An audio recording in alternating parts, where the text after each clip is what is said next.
A Unilogos nasceu em 2006. Em seguida, foi incorporada no estado da Flórida. Teve como fundador o professor Dr. Gabriel Lopes. Sob orientações dos diretores da Universidade da Califórnia, aprofundou seu conhecimento no sistema de ensino norte-americano. Em 2015, a Unilogos obteve o certificado de reconhecimento de graus emitido pelo CUFCE, órgão de avaliação de credenciais autorizado pelo Departamento de Educação dos Estados Unidos. Posteriormente, buscou o reconhecimento da Academia de Impacto das Nações Unidas e foi aprovada em 2016. Foi registrada no estado de Louisiana e autorizada pelo Conselho de Regentes. Após longos 4 anos de avaliação e cumprimento de metas, conquistou a tão sonhada acreditação pela SIC, o Serviço de Acreditação para Escolas, Faculdades e Universidades Internacionais. Para que pudesse manter contato com os melhores recursos da tecnologia e da qualidade de educação, ampliando sua network, a Unilogos buscou filiação e foi aprovada pela INQ-AAHE, Rede Internacional de Agências de Garantia da Qualidade do Ensino Superior. Ambas as entidades são membros efetivos do Comitê de Qualidade do Conselho Americano de Educação Superior e Acreditação, CHEA. No ano de 2021, a Unilogos ganhou sua sede na França, obteve seu código Sirene. Posteriormente, foi aprovada e adquiriu o domínio edu.eu, restrito a universidades reconhecidas e com respeitada acreditação educacional. A Unilogos é uma universidade comprometida com a qualidade. Hoje em dia, mantém um dos melhores índices de reconhecimento de diplomas de cursos stricto sensu através da plataforma Carolina Bori, do Governo Federal do Brasil. Além de todo esse trabalho responsável e dedicado, a Unilogos é membro do Centro Intelectual Olympus, o maior grupo de universidades do mundo, com sede em Atenas, na Grécia. Seja bem-vindo à Unilogos. É um prazer tê-lo em nossa família.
Olá, boa noite a todos. Vocês que estão aí no chat com a gente.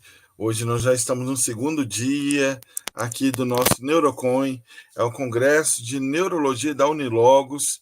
Então aqui, olha, para poder não atrasar, porque nós temos muita coisa para poder ver no dia de hoje, eu já quero aqui agradecer a Faculdade Moura Lacerda, quero agradecer ao Instituto Dr. Francis Silveira, agradecer também a FACMed, agradecer a Unilogos, agradecer ao Dr. William Hertz, Dr. Gabriel, a doutora Amanda Holmes, todos que fazem parte aí, olha, doutor Estélio, nosso grande amigo que está aí conosco na responsabilidade social, o doutor Nicos, o doutor Cássio, o doutor Fábio, a todos vocês, a nossa gratidão.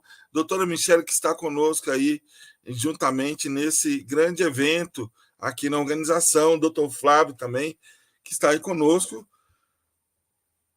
como vocês já viram aí no folder.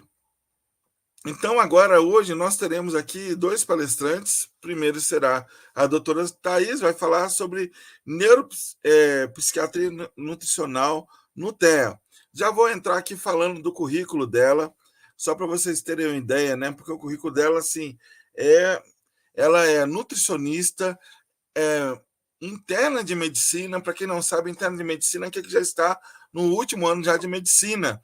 Ela, até ouvi um pouquinho da história dela, ela trabalhando como nutricionista, ela percebeu que ela queria trabalhar também como médica e ter um alcance diferente também no seu trabalho, que já é lindo, já é maravilhoso. E ela estuda pela Unigran Rio. Ela é nutricionista, possui mestrado e doutorado pela Universidade Federal Fluminense, fundador do Instituto de Nutrição Cérebro Coração, o INCOR, direção científica do Hospital Municipal Souza Aguiar, membro da Sociedade Advanced também de Kinampometria, né? Ela trabalha muito sobre essa questão de antropometria também.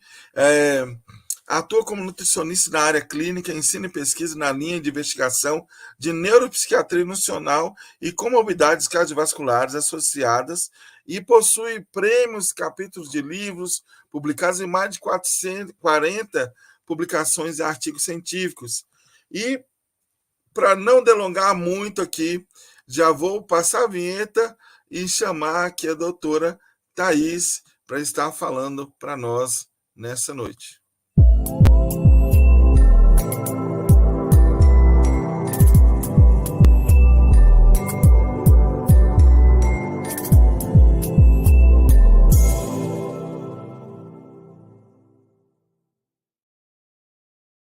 Iniciar hoje uma importante videoaula que aborda sobre a neuropsiquiatria nutricional no transtorno do espectro autista.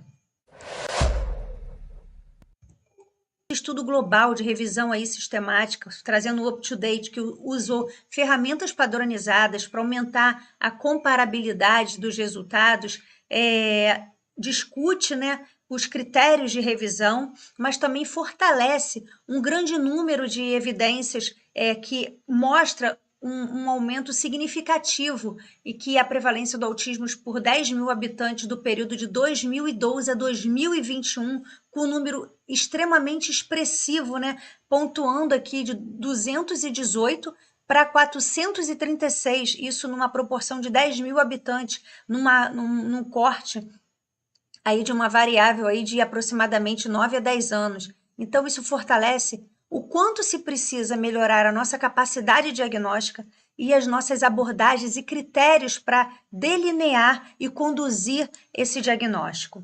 No Brasil, esse número também não mudou, ele vem aumentando proporcionalmente. Isso tem múltiplas condições e capacidades diagnósticas, porque nós profissionais estamos mais capacitados e mais informados para conduzir e identificar precocemente esse paciente, uma vez que nos primeiros 24 meses de vida esse paciente deve ser diagnosticado. E existem critérios na abordagem pediátrica, na condução desse indivíduo, né, nos primeiros anos aí relacionados ao tratamento e também na capacidade psicopedagógica.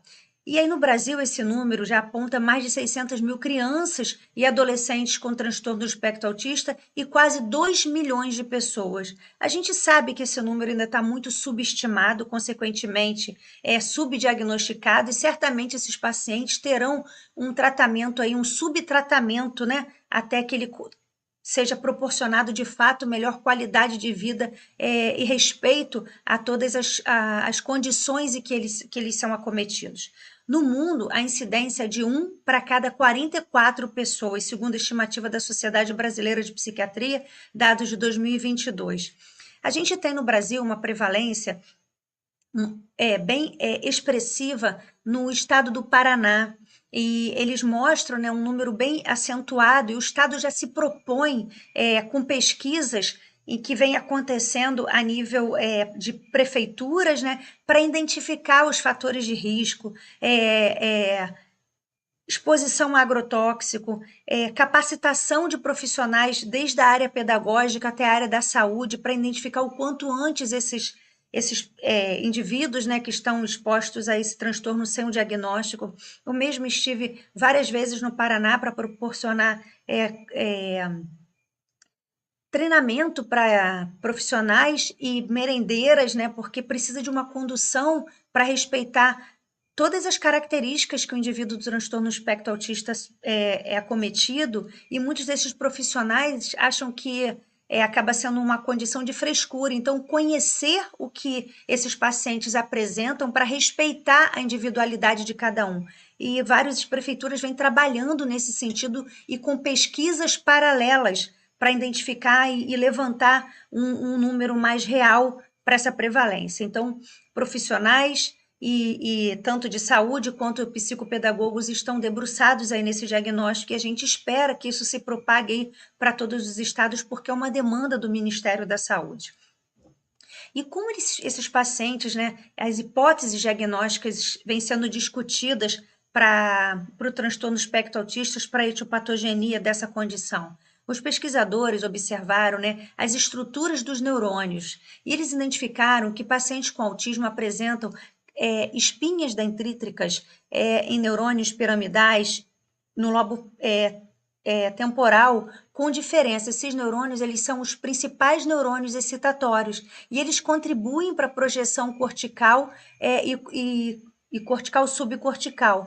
Então, a princípio, o que eles estão identificando é que há um aumento na densidade e na conectividade dos neurônios, e isso sugere algo bom à função cerebral. No entanto, eles ainda não conseguiram compreender o que de fato essa comunicação nesse neurodesenvolvimento está impactando e gerando um prejuízo, mas já se entende que há um número maior em relação à densidade e à conectividade desses neurônios. Então, a gente vê aqui que essas espinhas dendríticas, elas estão aqui se conectando, né, para fazer a sinapse. Quando há um número maior, uma conectividade mais expressiva, essa comunicação acaba gerando um outro tipo de desenvolvimento e prejudicando algumas condições. Uma delas é a comunicação. Um outro exame aqui mostrando aqui para a gente também estudos anatômicos apontaram uma subformação chamada uma hipoplasia no cerebelo de autista. Então, além disso, outras pesquisas também estão sendo desenvolvidas, mostrando que fibras no córtex cerebelar apresentam também conexões estruturais diferenciadas, e pessoas com essa relação apontam aí áreas com algumas irregularidades do córtex cerebral. Vários estudos vêm sendo debruçados, entender também a neuroimagem desses indivíduos. Essa pesquisa da USP mostrando em 700 indivíduos que foram avaliados pela ressonância magnética, indivíduos com transtorno espectro autista, indivíduos neurotípicos, identificaram atividades irregulares em algumas áreas, como o giro fusiforme do lado direito, identificaram o giro direito superior, também giro temporal direito médio, giro temporal esquerdo e giro pós-central. Então, áreas encontradas no córtex com oscilações irregulares, fazendo conexões pouco ordenadas com o cerebelo. Então, uma neuroimagem também trazendo aí mais informações para a gente desse transtorno. E alguns marcos do desenvolvimento e que devem ser acompanhados esses indivíduos nos primeiros 24 meses são primordiais. Então, o papel do pediatra, o papel da atenção primária, o papel do psicopedagogo, a criança que é submetida à creche, é extremamente importante. Pais e todo o contexto em que esse indivíduo está exposto, que eles compreendam o neurodesenvolvimento e acompanhe os marcos, uma vez que a gente sabe que o recém-nascido ele tem a capacidade aí do olhar, do fixo, né, Com 3 meses, ele já tem que estar fazendo uma expressão de sorriso. Com 6 meses, a capacidade de abraçar. Com 9 meses, ele tem a capacidade de imitar. 1 ano, consegue apontar para objetos. E de 16 a 24 meses, a fala, a comunicação. Então, esses marcos, eles são rastreados através de instrumentos. Dentro da consulta pediátrica, da atenção primária, conforme a regionalização, né, trabalha, mas o marco central é o pediatra acompanhar dentro desse neurodesenvolvimento esses marcos através, o principal instrumento aí que é aplicado é o MChat. Ele vinha sendo incluído dentro da caderneta da criança, mas na última caderneta saiu, então isso, no meu ponto de vista, pode ser uma falha, né? Então a gente tem que ter o entendimento que mesmo que não esteja na caderneta, que a gente consiga conduzir, uma vez que acompanhar em outras consultas, uma vez que você não seja pediatra, mas acompanhar qual é o neurodesenvolvimento dessa criança em outras fases, mesmo que ela chegue para você numa idade adulta, como foi o marco de desenvolvimento dela, já pode trazer para você sinais que não foram identificados nessa fase. E esse indivíduo apresenta sinais que podem ser marcantes aí para fechar um diagnóstico na fase adulta. Então, o MChat é uma escala que faz esse rastreamento, que é utilizada em crianças durante as visitas pediátricas e tem o objetivo de identificar esses traços de autismo numa fase ainda de idade precoce. Um outro marco é o SWYC, e que ele é aplicado de acordo com temporal, né? 2 meses, 4 meses, 6 meses, 9 meses, 12 meses. Então, de acordo com o marco de desenvolvimento, a gente tem um instrumento específico para essa aplicação. Ele dá um score e você vai acompanhando esses marcos de desenvolvimento, junto com as queixas, junto com o que os familiares, o cuidador vem apresentando junto na consulta. Porque a gente sabe que no transtorno do espectro autista, esses indivíduos eles apresentam não só características relacionadas à comunicação, mas também algumas desordens sistêmicas, como imune, em que esses pacientes são mais submetidos aí a sinais e sintomas relacionados a alergias, inflamações crônicas e, consequentemente, uma disfunção nutricional, levando aí a deficiências por condições de má absorção, por seletividade, por restrição, né? Polimorfismos, metabolismo dele está alterado, exposição ao estresse oxidativo, toxicidade de alguns nutrientes por conta de metabolismo e por conta também da disfunção de algumas áreas, né, em que ele pode estar cometido e, consequentemente, a resposta mitocondrial do metabolismo dele vai acabar funcionando diferente. A resposta gastrointestinal no transtorno do espectro autista é muito acometida, esses indivíduos têm uma sensibilidade muito maior para essa característica, e a gente sabe que tem uma comunicação bidirecional entre o eixo intestino e cérebro, e essa via gastrointestinal, a gente tem como característica, né, informações que são extremamente sinalizadas no transtorno do espectro autista. E aí esses indivíduos acabam sendo mais diagnosticados com disbiose, deficiência enzimática, alergias, por conta também de um desfecho da disbiose, né? Aumenta a permeabilidade intestinal, ele fica mais exposto a essa condição. Aí aumenta também quadros inflamatórios e todo por conta aí de um distúrbio gastrointestinal. E o cérebro, por mais que ele tenha uma barreira hematoencefálica, uma capacidade seletiva, esses indivíduos eles acabam sendo mais submetidos a essa desordem quando eles são expostos a xenobióticos, a metais pesados, a opioides e deficiências nutricionais, gerando um curso para neuroinflamação. Nesse curso da neuroinflamação, a gente pode vir apresentando características, né, que esses pacientes relatam como sintomas diretos e sintomas indiretos. Os sintomas diretos estão relacionados com sintomas metabólicos, disfuncionais sistêmicos. Os sintomas indiretos são associados às características comportamentais. A gente vai ver mais adiante essa informação. Reforçando aqui como que o trato gastrointestinal comunica com o sistema imune, porque a gente sabe que 70% do nosso trato gastrointestinal ele é responsável pelo sistema imune do nosso corpo. E o cérebro está interligado nessa via de comunicação bidirecional. Uma vez que eu tenho metabólitos gerados por bactérias, a partir da minha microbiota, e uma vez também que eu tenho fontes nutricionais que conseguem atravessar a barreira hematoencefálica, como triptofano, glutamato, né, substâncias ricas em vitaminas, lipossolúveis, porque o nosso cérebro é seletivo para substâncias lipossolúveis, e algumas vitaminas como cofatores, como vitaminas do complexo B, B12, B6, e zinco, selênio, cobre, eles são também cofatores aí, como metabólitos para gerar neurossíntese lá via cerebral. Então acaba que existe uma interconectividade nesta relação, por isso que esses indivíduos também acabam sendo extremamente expostos a uma disfunção aí de neurotransmissores.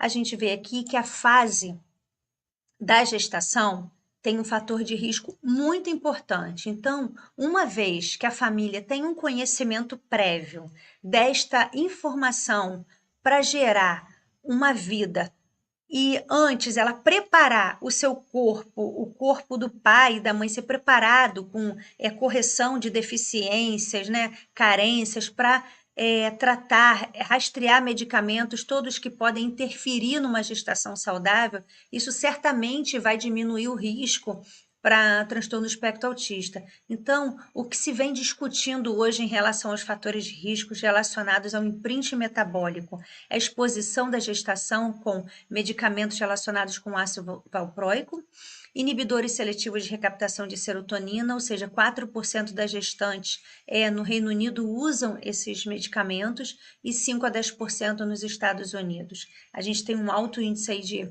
indivíduos com substâncias, né, antidepressivas e também substâncias anticonvulsivantes e estão bem expostos a aumentar o risco para fatores relacionados ao transtorno do espectro autista. Além disso, já foram descritos como obesidade materna com MCR maior que 35, hipertensão e diabetes, infecção ou febre durante a gestação, prematuridade, o apigar baixo, crianças que nascem, né? E o ovário policístico também tem sido associado aí junto com a obesidade. O imprint metabólico é uma marca crucial. Então, esse estudo de revisão de literatura integrativa traz para a gente, reforçando mais essa evidência, o quanto que a gente tem que preparar as famílias para fazer essa concepção. E aí a gente consegue entender que os primeiros 1000 dias de vida, eles são marcados, são os momentos aí que compreendem, né, a concepção do indivíduo até os 2 anos de idade da criança. Então, são 270 dias aí de gestação, mais 365 dias do primeiro ano da criança e somado aos 365 dias do segundo ano.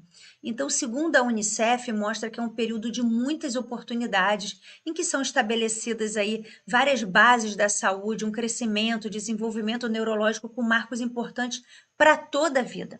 A Sociedade Paulista de Pediatria reforça que a importância dos primeiros 1000 dias de vida trazem para a gente uma janela de oportunidades para a construção da saúde da criança e até com impacto no capital humano, isso gerando uma economia social, eles relacionam, né? Então, já para um americano, James Heckman, que recebeu o Prêmio Nobel de Economia em 2000, ele complementa, investir nos anos iniciais da criança, o caminho para o país crescer. Então, essa fase é crucial, porque é uma janela de oportunidade para as células cerebrais que têm a capacidade de realizar milhões de conexões e a cada segundo aí de velocidade que ela jamais consegue ocorrer em qualquer outra fase da vida. É um momento da criança absorver, igual uma esponja, todo tipo de informação para ela aprender. Então, é um grande marco esses primeiros 1000 dias de vida. Então, não há dúvida que é essa influência dos fatores genéticos e ambientais, conforme cita aqui nesse estudo, e toda a suscetibilidade em que esse indivíduo está predisposto, metabólico, relacionado à alimentação, à higiene, à habitação, aos cuidados gerados com a criança, atuarão positivamente para o neurodesenvolvimento. E parte desse neurodesenvolvimento tem uma ligação de microbiomas. E são microbiomas orais, intestinais, vaginais. Juntos, eles conectam vias diferentes e se conectam para o eixo da neuroinflamação e da interrupção metabólica.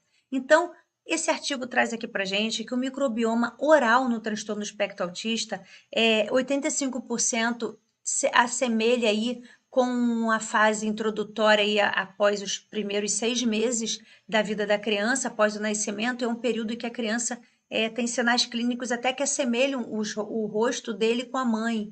E de acordo com essa teoria também mostram aí que algumas sinalizações, vias gastrointestinais, podem migrar aí do estômago para a orofaringe e afetar o microbioma oral. Então, crianças com transtorno do espectro autista geralmente têm problemas na fala e que são extremamente exigentes, muitas vezes, com a sua seletividade alimentar. Por quê? Nós temos aqui 5 nervos cranianos que eles têm capacidade sensório-motoras e eles se conectam com todo o resto do corpo. E, consequentemente, uma vez que eu entendo o meu trato gastrointestinal, a partir dos pares cranianos, eles estão interconectados. E as bactérias orais, elas entram no cérebro, causam respostas como inflamação, distúrbios do metabolismo, afetam neurossíntese e, consequentemente, podem afetar também uma informação aí via infecção de medula espinhal. Então, eles supõem também que o nervo olfatório funcione como um sensor para esse trato olfatório. Acredita-se também que a dispersão bacteriana relacionada ao cérebro de órgãos circunventriculares também estão conectados nesses espaços, que são mediados pela barreira hematoencefálica, uma vez que ela vem sendo danificada. Pode ser por um vírus, uma parainfluenza, uma bactéria. Então, o microbioma intestinal, ele representa muito.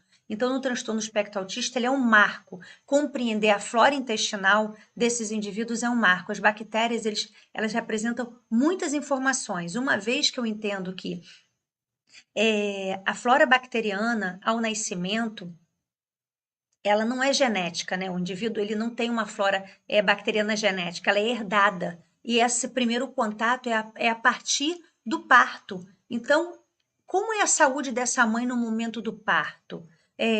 Esse é um marco também que influencia aí nos crescimentos de informações relacionadas a microbioma vaginal.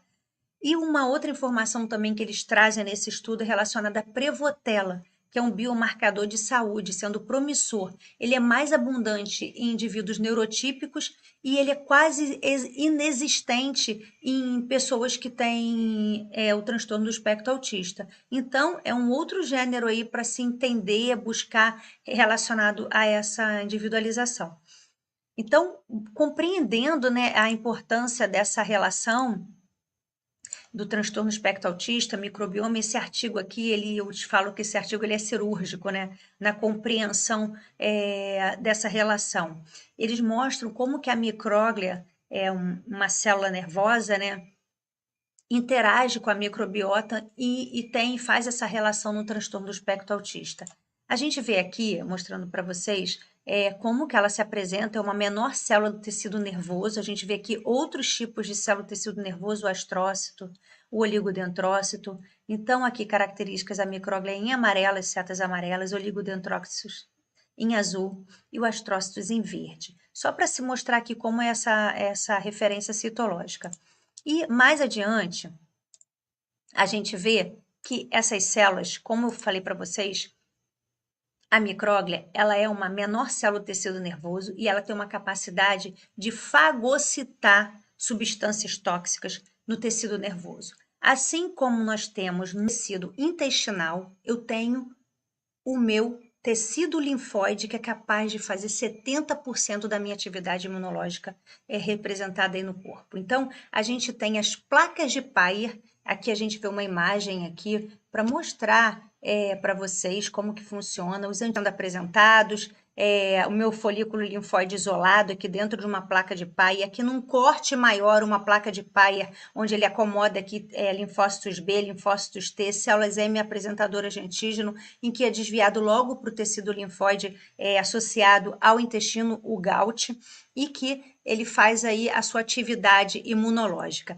No corte histológico, a gente consegue identificar com mais detalhes aqui, ó, como a placa de Paia ela é formada no nosso tecido linfóide. Então, ela tem uma atividade extremamente importante imunológica, assim como o tecido nervoso tem a função de fagocitar lá, fazer a sua atividade de macrófagos. No meu tecido intestinal também eu tenho uma atividade aí relacionada a fagocitar aí todas as células que estão expostas a essa toxicidade. Por isso, a microbiota intestinal ela é extremamente importante. E esse estudo que traz aqui para a gente uma relação da micróglia associado aí ao autismo, né, mostra aqui para a gente como que a ativação materna ela é apresentada. Então, eles mostram aqui nesta relação, células progenitoras de eritromioloides, em que elas sofrem aqui reações, né? E que elas são apresentadas aqui na micróglia embrionária. E quando esses indivíduos lá nessa fase sofrem alguma infecção materna, fatores de risco que nós falamos, inflamação materna crônica, aguda, estresse, exposição a poluentes e, consequentemente, uma disbiose materna em que ocorre um aumento da permeabilidade intestinal e isso proporciona um maior risco de absorver aí, substâncias, né, neurotóxicas aí para essa condição. Uma vez que a minha célula não consegue se adaptar, o que acontece é que ela altera densidade e morfologia, acessibilidade da cromatina, alteração da motilidade dessas funções e, consequentemente, desordens no neurodesenvolvimento. Uma vez em que eu tenho um estágio de pós-natal em que a minha micróglia conseguiu fazer suas funções, ela teve um neurodesenvolvimento sem tantas exposições, a gente tem um neurodesenvolvimento saudável. Então, são discussões de hipóteses que podem levar à discussão relacionada ao transtorno, os fatores de risco no transtorno do espectro autista. Aqui, mais uma vez, reforçando essa condição no transtornos aqui de neurodesenvolvimento, em que a gente observa que na desordem de neurodesenvolvimento, as bactérias metabólicas, né, o aumento da permeabilidade intestinal gerando leaky gut, então a translocação bacteriana gerando a resposta aqui imune pró-inflamatória e aberração aqui dessas sinapses, fazendo diferenciação nesses fatores e gerando mediadores e, consequentemente, esses metabólitos bacterianos geram a inflamação e gera um aumento dessa barreira hematoencefálica, né? Essa barreira, permeabilidade dessa barreira e impacta aí no neurodesenvolvimento. Comparando no neurodesenvolvimento normal, em que eu tenho uma microbiota, em que não ocorreu aí um aumento de permeabilidade, não ocorreu o leaky gut, a gente vê aqui substâncias metabólicas, né, os ácidos graxos de cadeia curta, outras substâncias que são geradas por bactérias, metabólitos de bactérias gram-positivas, né, e aqui gerando um sistema imune saudável e, consequentemente, uma sinapse que gera conexões e micróglias aí maduras saudáveis. Então, isso reforça a linha de discussão, o quanto que a microbiota é um marco de neurodesenvolvimento para esses primeiros 1000 dias de vida. Mais uma vez, mostrando aqui para a gente que paciente com transtorno do espectro autista, a relação dessas espécies bacterianas, né? Então, Clostridia, Bacteroidetes, mostrando aqui que aumenta o ácido propiônico, isso diminui a restrição e a cognição.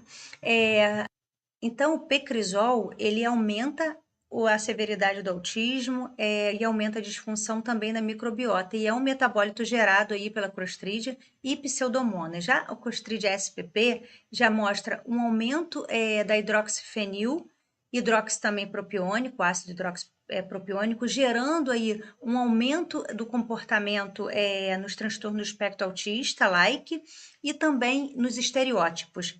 Já o metabólito 4-metilfenol gerado pelo Clostridium também aumenta a disfunção no hipocampo, alterações também relacionadas à microbiota, né? Não foi identificado qual o tipo de espécie bacteriana, mas identificado que o aumento do sulfato etilfenil aumenta a ansiedade comportamentos repetitivos e alteração na comunicação em estudos pré-clínicos.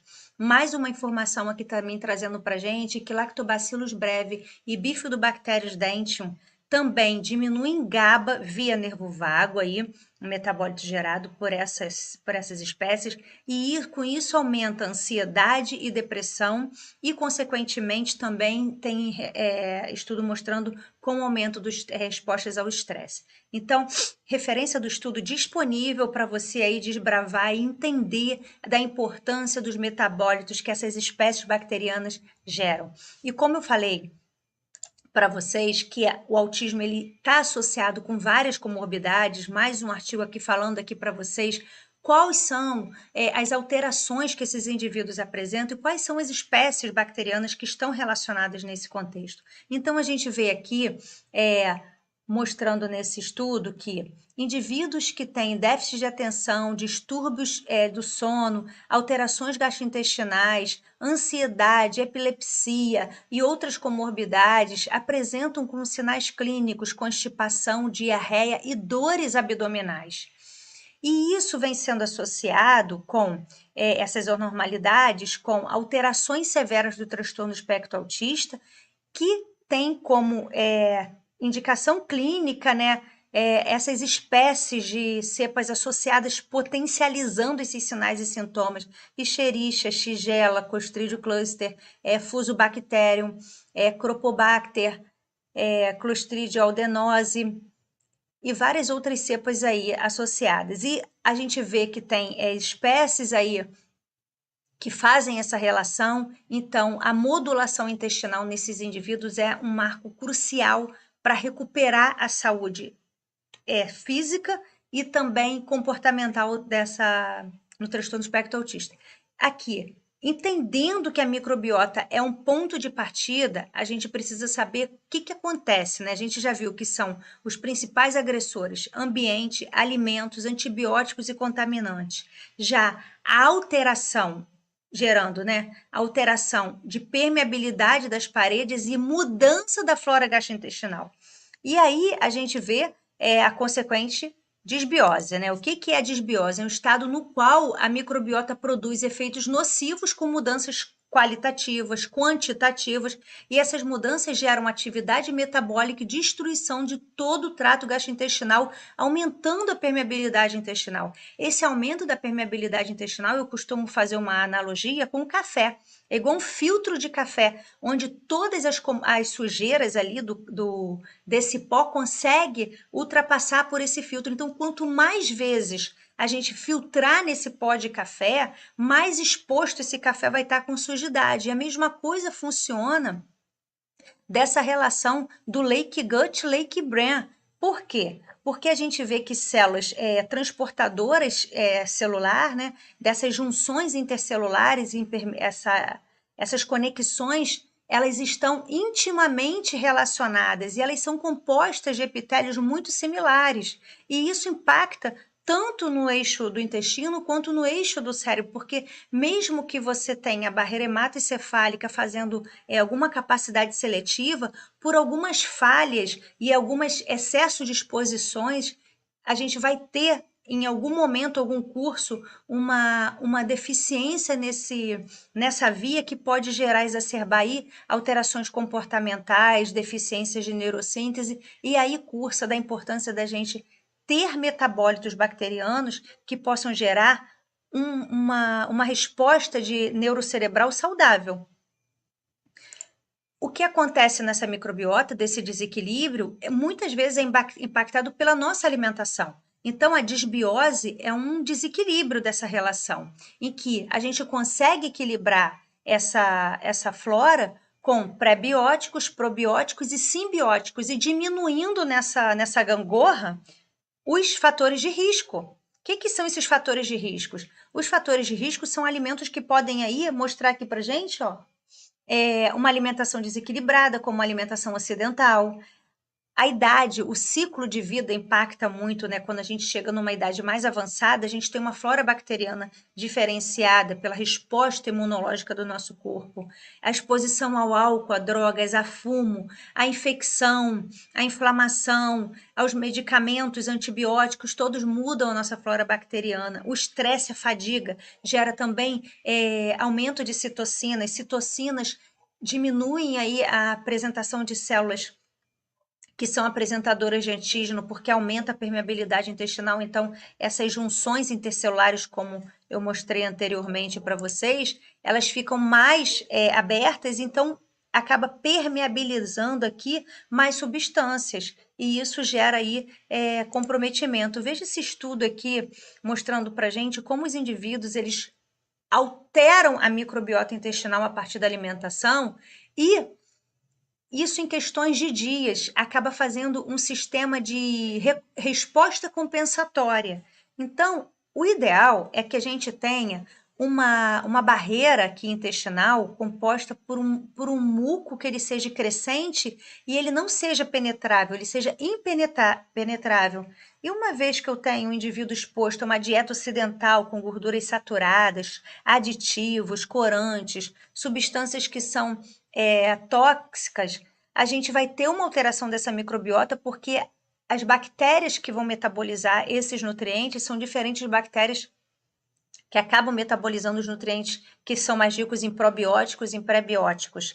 E isso gera uma alteração como resposta da nossa flora intestinal aqui. E aí você pode observar que eu diminuo o meu muco, né? E aí ele gera, em 3 dias eu já tenho uma alteração de muco, uma vez que eu tenho uma alimentação, de uma mudança de alimentação, por exemplo, uma alimentação da dieta ocidental. E aí você vê que em 3 a 7 dias eu já tenho um muco altamente penetrável. Consegue identificar aqui nessa imagem? Aqui, olha, as substâncias sendo penetradas por essa via. Então, esse muco sem crescimento, sem espessura, acaba sendo permeável para substâncias tóxicas. Essas substâncias tóxicas, elas entram na corrente sanguínea, atingem vários sistemas e, consequentemente, a via é também neuronal, via barreira hematocefálica, tá? E de 5 a 8 semanas, ainda com a exposição da dieta ocidental, a minha resposta compensatória, olha como já houve uma adaptação, olha como eu já tenho aqui o meu muco conseguiu se adaptar, mas eu tenho uma barreira totalmente permeável. O que vai acontecer com uma barreira totalmente permeável? Um indivíduo mais exposto à infecção, à intolerância, a quadros gastrointestinais, a transtornos comportamentais, porque esses metabólitos bacterianos geram substâncias que, consequentemente, são carreados aí via nervo vago para o cérebro. No entanto, se eu consigo interromper esse ciclo aqui e eu proporciono para esse indivíduo aqui nessa fase aqui de 3 a 7 dias, como mostra aqui nesse estudo, substâncias ricas em inulina, em bifidobactérias, ou seja, probióticos, pré-bióticos, eu consigo recuperar a minha barreira hemato-intestinal aqui, mostrando uma muco crescente impenetrável. Então, uma vez que eu identifico o indivíduo com sinais e sintomas de disbiose, eu tenho que tratá-lo imediatamente para ir na causa do problema e recuperar a saúde dele de forma integral.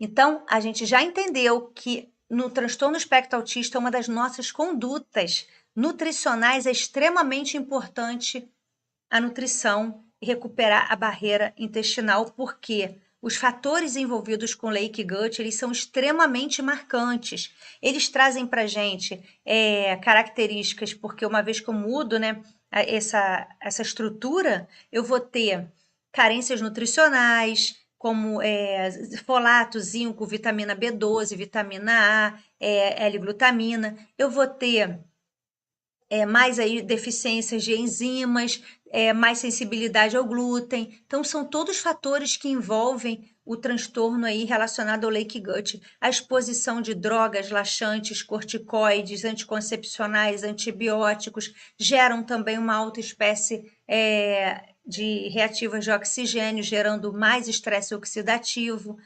O consumo regular de fatores antinutricionais, como as cafeínas, então também regular fontes de fibras.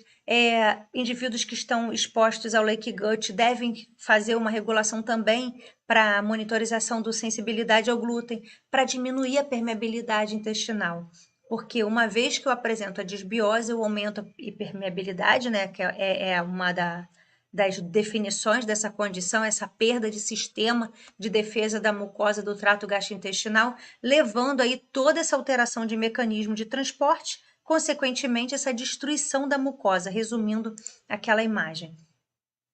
E o que pode alterar essa microbiota são vários fatores. A gente tem a exposição às infecções, a quimioterapia, doenças autoimunes, dieta rica em processados e açúcares. A gente tem tipo de parto, estilo de vida, uso de medicamentos, sedentarismo, estresse e a qualidade do sono. Então, também não esqueçam de incluir, além de identificar logo de fato, assim, como alvo na anamnese, a microbiota do seu paciente, identificar também a qualidade do sono, o tipo de medicamento. Essa imagem é para você entender o quanto que essa microbiota é multifatorial. E ela vai ser um ponto de partida para você traçar as estratégias a partir dessa imagem. Porque você vai traçando, identificando logo que você está investigando o seu paciente. Por quê? As funções da microbiota residente são funções digestivas, imunológicas, de defesa, endócrinas, nutricionais e neurológicas. Então, elas são cruciais aí para a gente começar o tratamento nutricional no paciente com transtorno do espectro autista. As desordens gastrointestinais, a gente vai ter diarreia, constipação, má digestão, distensão abdominal, cólica, dor, faces alteradas assim de dores, né? Também o paciente apresenta fezes com características diferenciadas, a gente consegue rastrear pela escala de Bristol. Vou apresentar para vocês. Já os sinais indiretos que esses indivíduos estão expostos são hiperatividade, irritabilidade, autoagressão, choro, ele tem um choro exacerbado, reclama de falta de atenção, assim, não consegue, né, se concentrar, então muitas vezes as escolas sinalizam esse tipo de comportamento. A seletividade alimentar também é uma característica, nós falamos anteriormente das questões dos 5 pares de neurônios sensório-motores que estão envolvidos, eles são também uma via de sinalização desses metabólitos bacterianos. Então, a ideia é que você, na sua anamnese, consiga identificar esse paciente. Qual é o funcionamento intestinal dele, qual o acompanhamento dele regular com o pediatra, se for criança, se for adulto, já qual o acompanhamento dele regular com o neurologista ou com o clínico, né? As fezes estão regular? Como é característica dessas fezes? Quem é que acompanha esse indivíduo, faz essa avaliação? É extremamente importante esse marco de avaliação. Consumir diariamente o consumo de fibras e águas, com o consumo para a idade, para o peso, a exposição que ele está ali, observar as características das fezes com a escala de Bristol, e a gente tem na escala de Bristol informações extremamente importantes em que eu vou do tipo 1 ao tipo 7, então os dois tipos aqui, tipo 1 e tipo 2, eles são as extremidades em que os pacientes apresentam sinalização, em que há pedaços separados, duros, como amendoim, forma de salsichas mais segmentadas, esse paciente tem como sinal clínico uma constipação. Já no tipo 5, 6 e 7, esses pacientes apresentam pedaços moles, mais nítidos, né? Pedaços aerados, contornos esgaçados, aquosas sem pedaços sólidos. Então, as duas extremidades de 1 e 2, 5, 6 e 7, eles são o alvo em que a gente tem que tratar esse paciente. Se ele relata para você que as fezes dele se encontram nessas características, a gente tem que primeiro trabalhar com a modulação intestinal para garantir uma boa absorção nutricional e recuperar a deficiência nutricional desses pacientes. Quando ele apresenta para você os tipos 3 e 4 é o tipo ideal, é o tipo que a gente almeja de tratamento, que é forma de salsicha, mas com fendas na superfície, forma de salsichas ou em tipo cobra, né? Mas ela tá lisa, mas ela tá mole. Então ele relata, e o ideal é que você passe essa tabela para o seu paciente, para que ele consiga acompanhar. Se o indivíduo não tem cognição para essa classificação, você vai informar para o cuidador, para quem está envolvido nesse cuidado, que precisa verificar até que você chegue ao ponto de partida de tratamento. E mais aqui uma informação importante dentro da anamnese, né, é você avaliar as deficiências nutricionais através também não só dos sinais e sintomas clínicos, como características ectoscópicas, né, da cor, unha, tipos de face.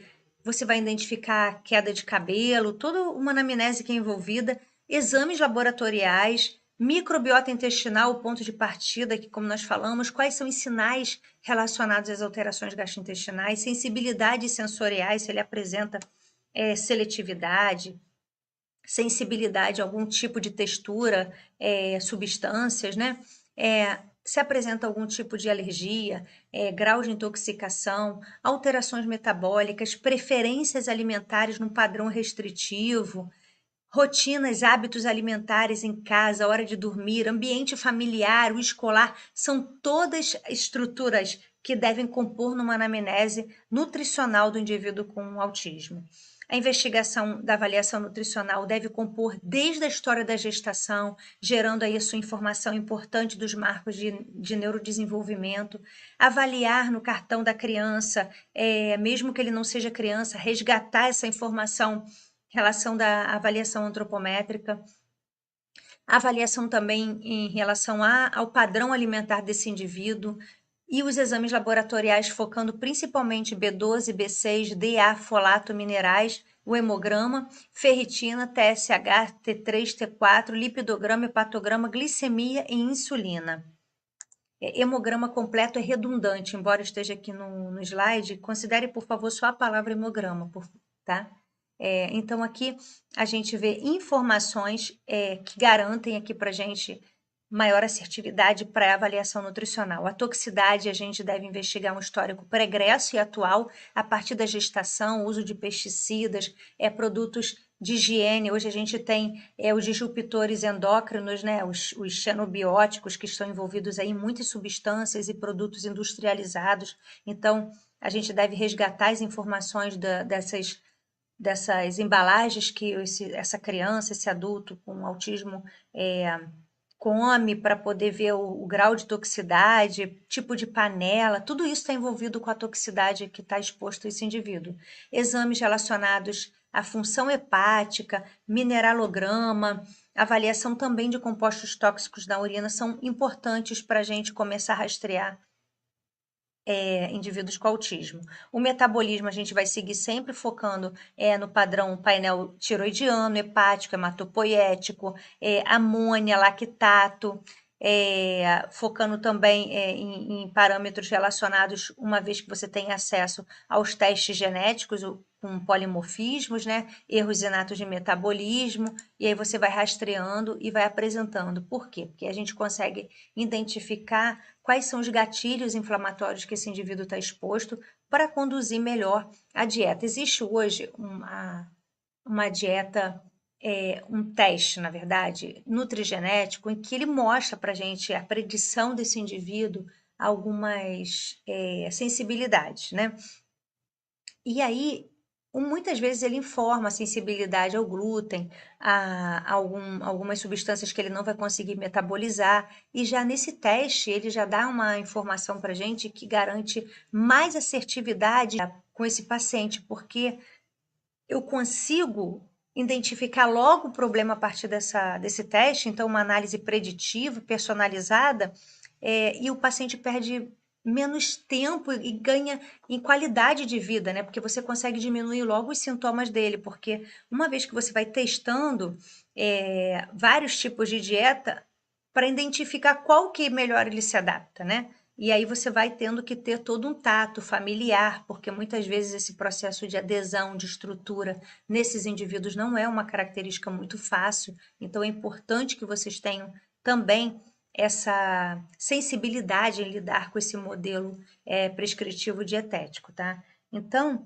os gatilhos principais inflamatórios estão relacionados com dieta aí indivíduos que estão expostos a fatores ambientais e alimentares, eles podem ser minimizados com uma dieta hipoalergênica, sem opioides, uma redução de contaminantes ambientais, eliminação de aditivos químicos e alimentares.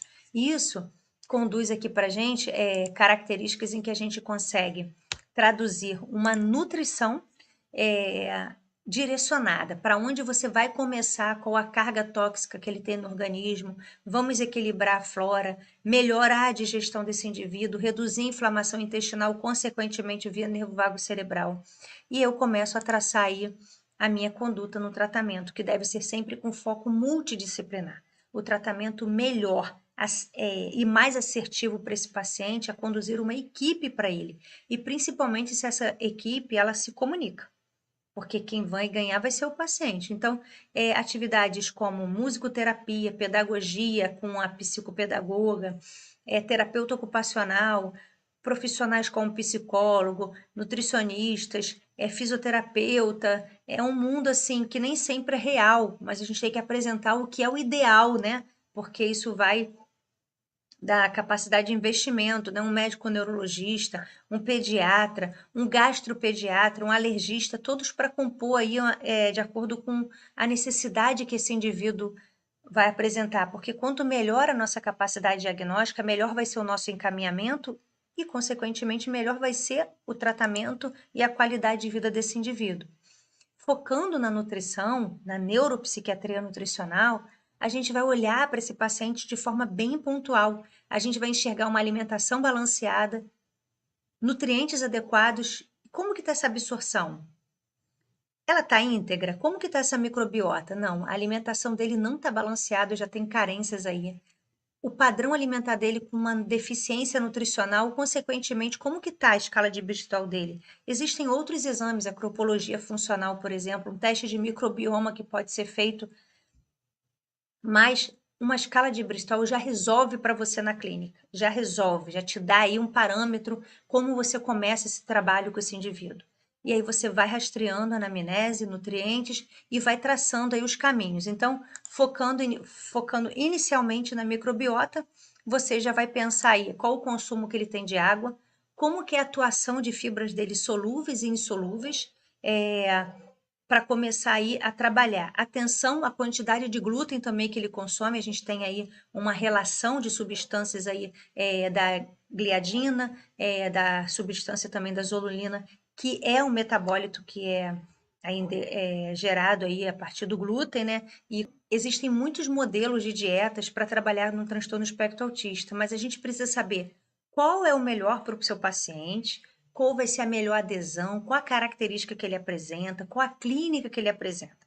Então, vou citar aqui algumas para vocês, porque é uma infinidade, tá? Então, a gente tem uma dieta sem glúten, sem caseína, a gente tem uma dieta antifúngica, uma dieta GAP, ou GAPS, que eles chamam de uma dieta que reequilibra a flora intestinal naturalmente, é uma dieta que envolve eliminar grãos, laticínios pasteurizados, vegetais ricos e carboidratos refinados, uma dieta ecológica, dieta cetogênica, dieta com baixo oxalato, dieta Feingold, dieta de eliminação, alguns modelos de dietas de restrição e food maps. O que vai definir a sua prescrição vai ser a clínica do paciente e a sua capacidade de envolver essa família para esse modelo dietético. Então, dieta de restrição, né? A gente tem aqui esses modelos, como eu citei anteriormente, que vai definir aí as estruturas que você vai conduzir. Então, como vai ser cada desenho de dieta? Uma dieta que é sem glúten, sem caseína, né? A gente vai ter aqui uma estrutura que é sem glúten, e a sem caseína ele vai apresentar uma proteína, uma molécula que é muito grande, de difícil digestão.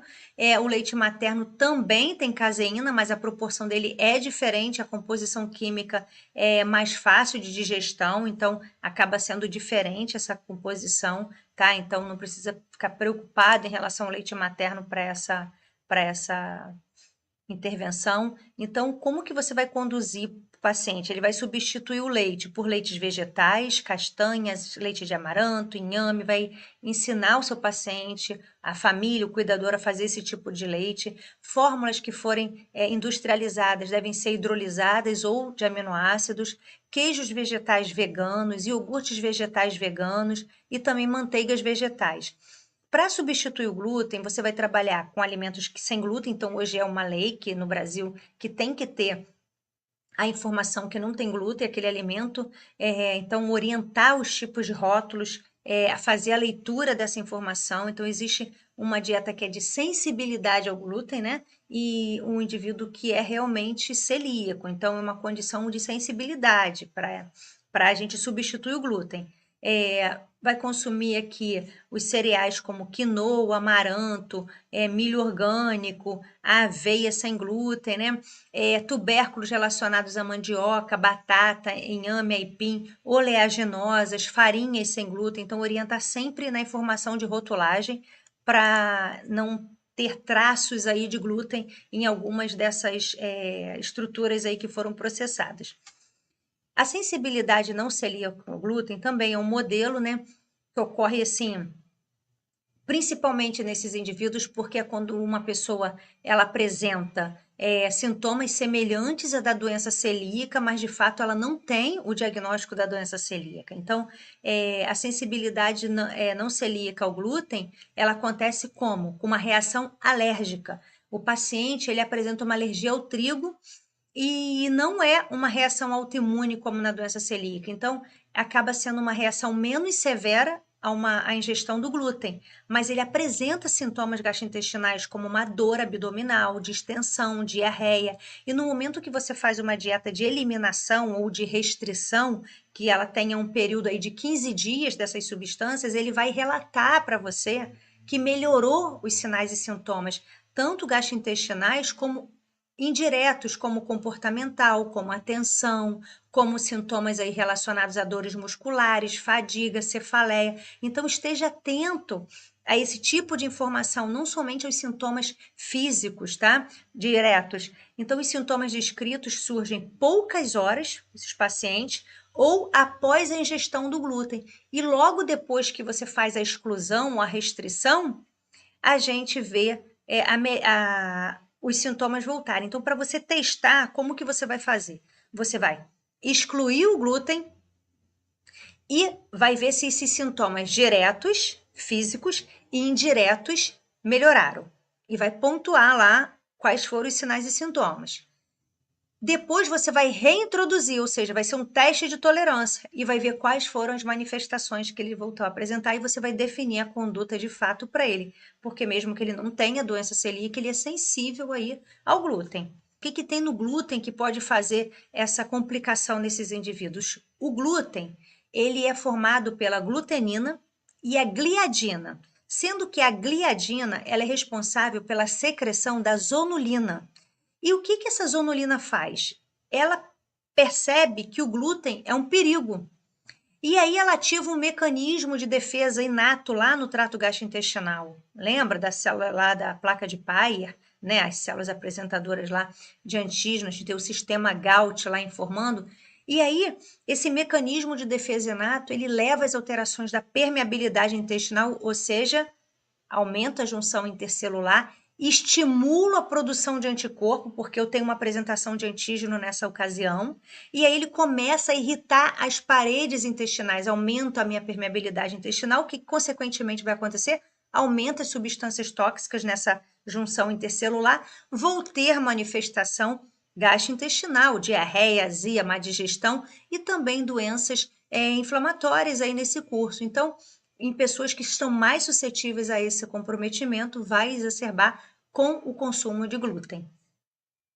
Então, só para ilustrar aqui para vocês como, mais uma vez, essa capacidade da permeabilidade intestinal, como que isso funciona, aqui, ó, as substâncias, né, as células intercelulares aqui, se conectando, e quando há esse aumento de permeabilidade, olha como que ela atinge os capilares sanguíneos e isso percute aí por toda a nossa via sistêmica. E quando eu tenho as minhas junções intercelulares, né, que são estruturais de proteína, elas íntegras, eu mantenho uma barreira sadia. Então, a ideia é que a gente consiga aí manter a permeabilidade desse indivíduo ok. Várias evidências científicas discutindo a proposta do glúten free e caseína free na terapia do autismo. Então, não quer dizer que seja uma evidência que ela seja aplicada a todos, a gente tem que trabalhar com esse indivíduo, fazer testes, conduzir pontualmente todas as estratégias para ele. Mais evidências mostrando aqui glúten free em crianças com autismo, estudos randomizados, existem muitos estudos dentro dessa linha fortalecendo essas evidências. Então, os resultados que a gente tem dessa resposta a esses tipos de dieta, né, que eu mostrei aqui, são os equilíbrios de sistemas, melhora de nível cognitivo e não verbal, melhora de comunicação e contato verbal, redução do comportamento agressivo, e qualquer dieta ela precisa ser muito bem conduzida de forma individualizada. Por quê? Eu tenho um período inicial de memória, eu tenho um período de latência, eu tenho um período de abstinência, porque também o glúten tem uma conexão, né, por vias que estão relacionadas ao opioide, e um novo período de melhora. Então, os pais relatam, né, que os indivíduos que seguiram uma dieta sem glúten, sem caseína, eles melhoraram cognição não verbal, melhoraram comportamento motor, convívio social, melhora do contato visual, diminuição de estereotipias, que é uma das características, melhora da linguagem, melhora do sono. Então, esses distúrbios comportamentais foram minimizados com a restrição da dieta sem glúten, sem caseína, uma vez que a causa desse distúrbio certamente pode estar relacionado com os problemas alimentares, em que a gente já identifica que tem um papel importante da permeabilidade intestinal por conta aí das proteínas que não são digeridas, do glúten e da caseína, e uma vez que elas são absorvidas nas velocidades intestinais, elas passam para a corrente sanguínea e podem se produzir aí substâncias estimulantes, provocando uma hiperatividade. Um modelo de dieta antifúngica, a gente vai perguntar: já testei a dieta sem glúten, sem caseína? Ela é pós a esse modelo? Esse paciente ele apresenta uma diarreia e uma assadura anal, características que para você conduzir uma dieta antifúngica. Ele apresenta uma distensão abdominal, alta produção de gases, inflamação intestinal, uma hipermeabilidade intestinal, alto consumo de carboidrato, alterações comportamentais? Ok, então vamos testar a dieta antifúngica. Então, um padrão de dieta antifúngica tem que ter um modelo para você saber qual vai ser a estrutura de dieta. E assim, para todos os outros modelos, você tem que calcular a rota para definir o modelo. Então, reequilibrar aí todo o estado fisiológico do seu indivíduo é uma das propostas.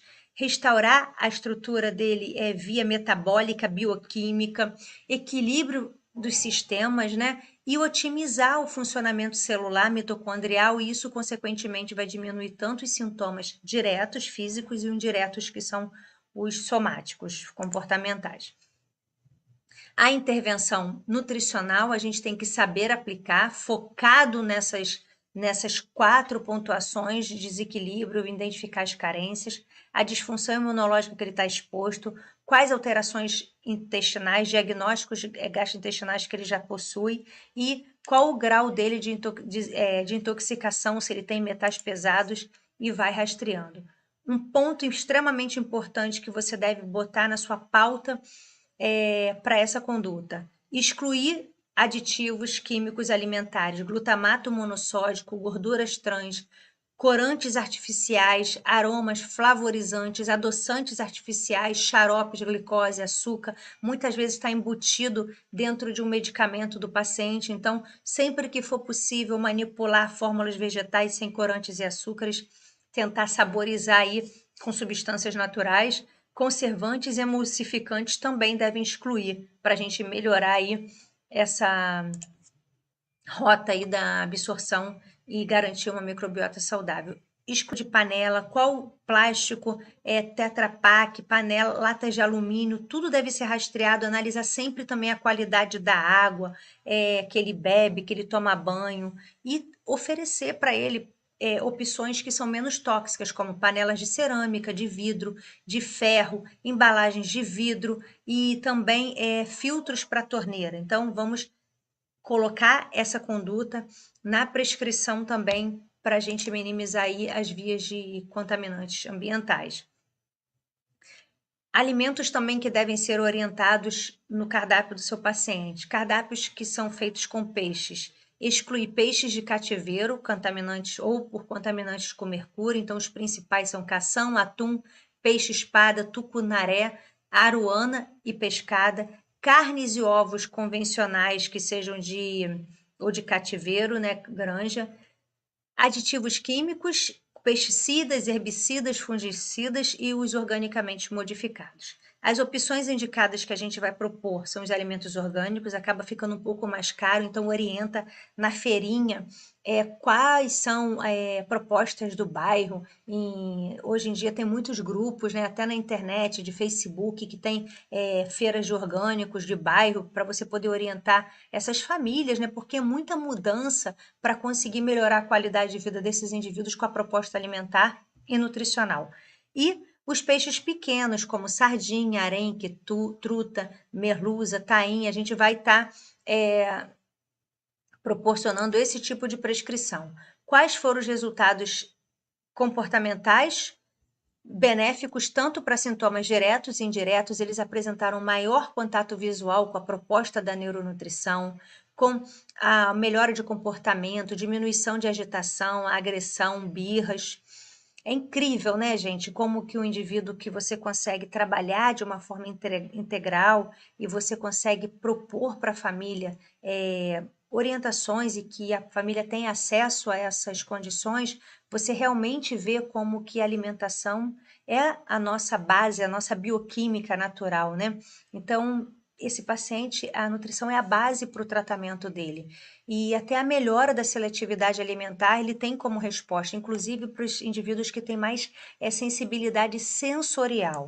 E veja que incrível que é você trabalhar com uma dieta individualizada, você reconhecer essa família, a realidade dela, a estrutura que você pode proporcionar para ela, mesmo que ela não tenha grandes recursos, você se reinventar nessa estrutura junto com uma equipe multidisciplinar, com grupos de apoio, onde um passa informação para o outro desses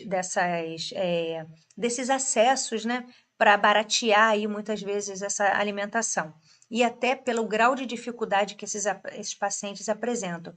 Um paciente que tem uma sensibilidade, um grau de dificuldade muito grande, isso é muito desgastante para as famílias. E a seletividade alimentar é um grande desafio em alguns pacientes que apresentam esse tipo de comportamento, né, no autismo.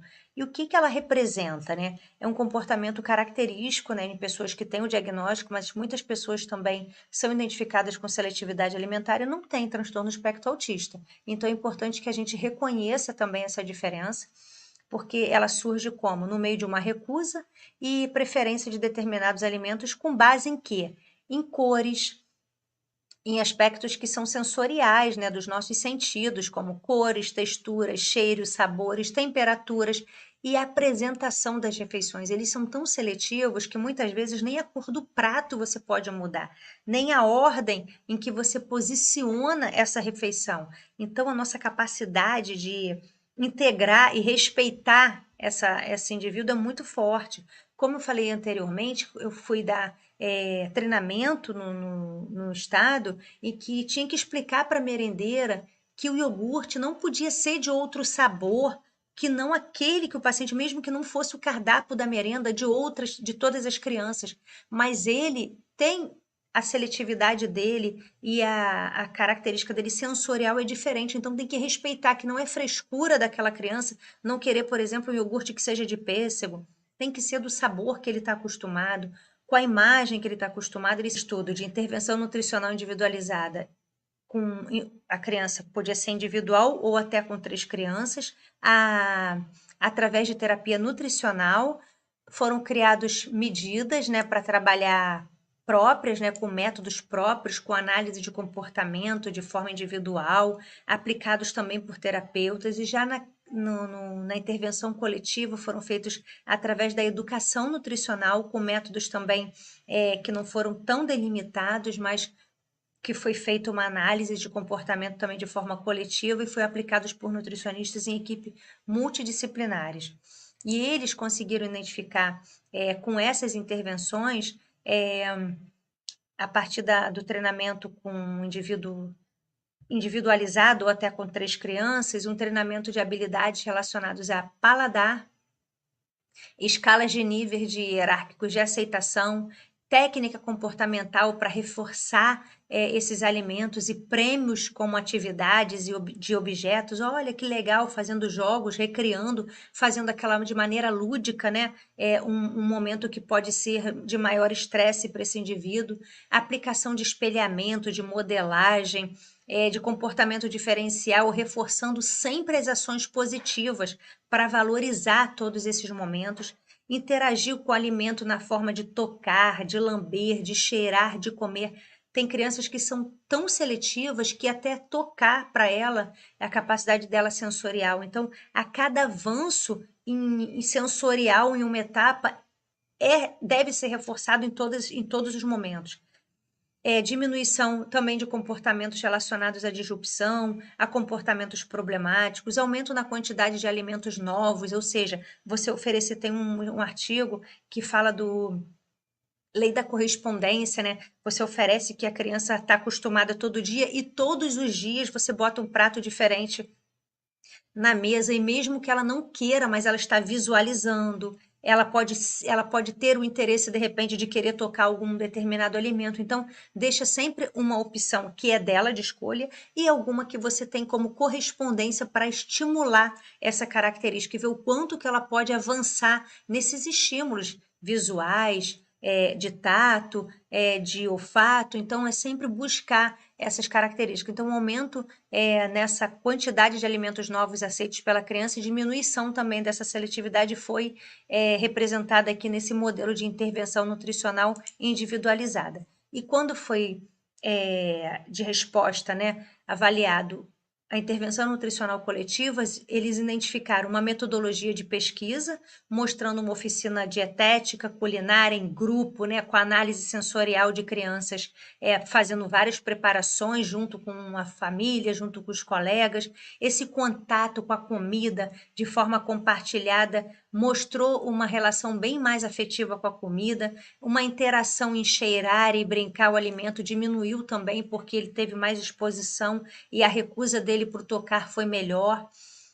A verificação da aceitabilidade de alimentos pelas crianças e adolescentes também houve uma resposta muito boa, e esses alimentos foi identificado assim de formas, né, de confecção de tirinhas, né, em vários modelos que você pode explorar. E esse aqui é um trabalho que foi feito com tinturas a partir de alimentos. Olha só que legal, as crianças prepararam, né, ajudaram a preparar esses modelos de tintura naturais, feitos com açafrão, com beterraba, com suco de uva, com batata com folhosos verdes. Então, criou tintura. A partir daí, ele teve contato com o alimento, e então estimulou características sensoriais, e a partir daí ele começou a pintar com essas tinturas, ou seja, ele tocou, ele cheirou, ele teve os 5 sentidos aí estimulados nessa característica, em que isso gerou aí uma grande intervenção, fazendo tinta natural, estimulando todos os sentidos e fazendo com que ele tenha interesse pelos alimentos, pelos nutrientes. E aí você pode abordar várias condições para explorar essa atividade. Então, como foi feita essa tintura? Uma mistura de água e amido, leva à cocção até formar um mingau. Enquanto o mingau esfria, bata no liquidificador, com legumes, frutas, temperos, o que você for trabalhar de cores, né? E aí vai passar na peneira junto com esse mingauzinho frio, e aí vai estar pronta, colocando em frasquinhos, aí, em potinhos, e após 12 horas, conservando aí na geladeira, vai fazer um trabalho de pintura do jeito que eles quiserem, deixa eles se lambuzarem para estimular aí todas as características sensoriais. Então, o quanto antes a gente conseguir entender esses pontos focados na microbiota, na seletividade, o modelo dietético que você vai trabalhar, você já está alinhando aí uma proposta para começar a enxergar que esse time vai ganhar aí dobrado com uma equipe multidisciplinar, porque você vai melhorar muito a qualidade de vida tanto do autista quanto da família dele. A gente sabe que algumas propostas relacionadas à suplementação são necessárias, mesmo com todas essas intervenções, que isso já é bem trabalhoso, mas algumas propostas com, por exemplo, há características de hipovitaminose D, como mostra no estudo de revisão de 20 estudos observacionais em que crianças diagnosticadas com transtorno espectro autistas comparadas com crianças sem o transtorno de espectro autista, foram rastreados aí para vitamina D, folato e ácidos graxos. Eles concluíram que o estado nutricional desses indivíduos, né, deve ser levado sempre em consideração e fazer a suplementação necessária, uma vez que eles podem vir a ter carência dessas vitaminas e elas são essenciais para o neurodesenvolvimento. Mais um estudo aqui mostrando de uma suplementação que é um composto, não tem nenhum conflito de interesse com essa Essential Plus, né? Esse estudo avaliou a eficácia desse suplemento, né? Um suplemento multivitamínico desenvolvido para criança e adulto com autismo, e eles avaliaram através de impressões globais dos pais sobre o autismo, escala global de benefícios e efeitos adversos em pesquisa nacional sobre eficácia e tratamento para o autismo, e eles identificaram que esse suplemento apresentam benefícios por ter uma gama aí de nutrientes que podem favorecer as carências nutricionais desse indivíduo, uma vez que foi padronizado para essas condições clínicas.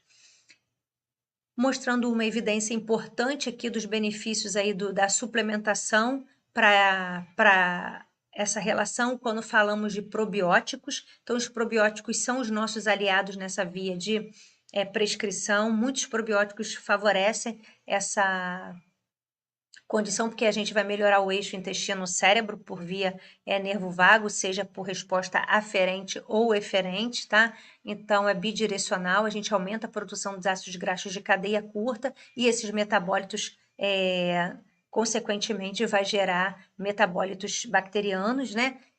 Que favorecem aí o eixo aí da intestinal e via cerebral.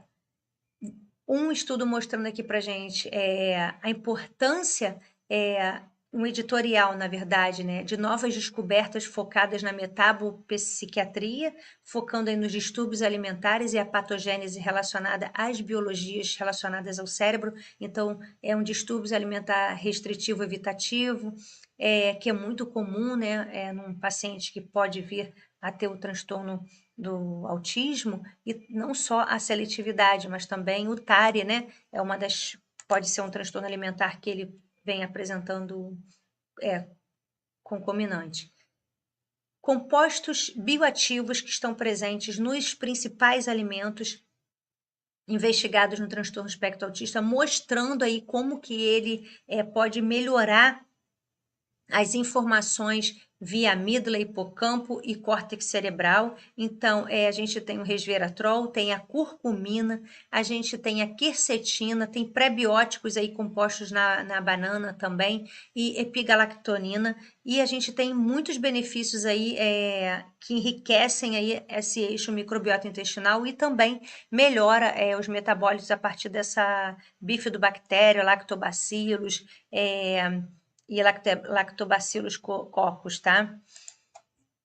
A estrutura bidimensional também de catequinas, mostrando aqui curcumina, frutoligosacarídeos, o FOS, trazem para a gente informações que melhoram memória, cognição, comportamento, toda essa estrutura relacionada ao efeito positivo aí envolvidos no transtorno espectro autista na saúde cerebral. Vários estudos aqui mostrando em relação aos alimentos food maps, mostrando o potencial eixo de modular o intestino-cérebro. Então, quando a gente fala de modulação intestinal, a gente não está falando só de alimentos, a gente tem que incluir atividade física, sono, a gente deve incluir toda essa programação dentro dessa avaliação. Então, montar uma anamnese focado para esse sistema. tá? E focando aqui nos probióticos, a Sociedade Brasileira de Nutrologia recomenda, né? Embora a gente tenha uma variedade de micro-organismos, mais estudados são os lactobacilos e os bifidobactérios, são os grandes gêneros, e eles devem ser incluídos aí nessa relação de pelo menos o consumo de 15 dias, tá? Para a gente ter aí uma resposta clínica para esses pacientes. Então, os micro-organismos com propriedades probióticas estão descritos aqui nesta tabela. Então, a gente tem a espécie dos lactobacilos e as suas subespécies, bifidobactérias e subespécies, fungos também, o Saccharomyces boulardii também é um aliado, e outros enterococos, lactococcus lactis, streptococcus salivares, também são aliados aí para modulação intestinal. Um probiótico não serve para todas as doenças, então a gente também tem que saber fazer a seleção de probióticos, ela deve ser baseada na indicação clínica, deve levar em consideração a cepa e a dosagem e deve escolher uma única espécie de combinar aí várias outras espécies, ok? Eu vou descrever assim para vocês como a gente tem que fazer, a gente tem que trabalhar assim com tipos de cápsulas gastroresistentes, de preferências aí que elas consigam não ter corantes, aditivos. Procure sempre saber se esse probiótico é liofilizado, quais são os recipientes que são indicados se você for manipular. Então, tenha pelo menos 3 tipos de laboratórios para indicar a manipulação para o seu paciente, para orientar ele corretamente para essas condições.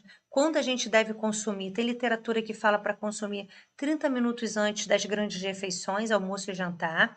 Aí você vai ver a forma que você vai preparar, uma vez que esse indivíduo apresenta seletividade, deve ser trabalhado ele com água, né? Algumas referências falam para consumir no período da noite, que aí o seu intestino vai estar em repouso. O consumo dele é seguro, mas não precisa ser ad eterno, então você vai fazer a modulação, teve a resposta, acompanhou a parte intestinal dele, acompanhou com a escala de Bristol, com corpologia funcional, não precisa manter um probiótico, tá? Então não há necessidade. Como conservar um suplemento probiótico? Você vai orientar o seu paciente a ler no rótulo, ou familiar, a ler no rótulo quais são as informações, se ele for um industrializado ou se ele for manipulado. Como você vai prescrever esse probiótico? Ele deve ser sempre escrito em itálico, né, o gênero e a espécie, e informar a dosagem, a unidade formadora de colônia, informar o tipo de dose de cápsula, aviar 30 doses em cápsulas vegetais transparentes, se for 2 vezes ao dia, 60 doses. Então, qual o tempo de consumo que você está prescrevendo? Para 30 dias, para 15 dias? Qual o tempo estimado que você quer revisitar aí o seu paciente? Uma pergunta muito comum é se esses probióticos interagem com os medicamentos e suplementos. Sim, eles interagem. E eu deixo aqui para vocês um link que vocês podem acessar para ter pontualmente o tipo de medicação que seu paciente faz e se o tipo de probiótico que você está prescrevendo tem interação leve, moderada ou grave. E o que você pode fazer? Orientar, vai consumir 2 horas antes ou depois do medicamento que tem interação, mesmo que seja um antibiótico, ok? E aí você vai fazer essa consulta para você ter mais detalhamento aí dessa prescrição e orientar uma comunicação bem clara. Uma informação: probióticos não devem ser prescritos para pacientes com sepse, imunodeprimidos, porque você vai estar trabalhando com uma vulnerabilidade, não é indicado. A gente vai trabalhar com outras fontes de pré-bióticos para fazer a modulação. Então, vou deixar aqui para vocês evidências também relacionadas aos efeitos clínicos de um paciente que tem constipação intestinal. Então, a proposta é trabalhar com lactobacilos reuteuros, porque aumenta o peristaltismo. Com esse pool aqui de lactobacilos, o ideal é que você prescreva pelo menos 3 tipos de espécies, tá? Para garantir mais variedade, né? Dessa diversidade dessas espécies, porque aumenta a frequência evacuatória, melhora o score da escala de Bristol, e aí tem aqui a fórmula aqui industrializada para você poder também prescrever se você quer trabalhar com um modelo ou outro.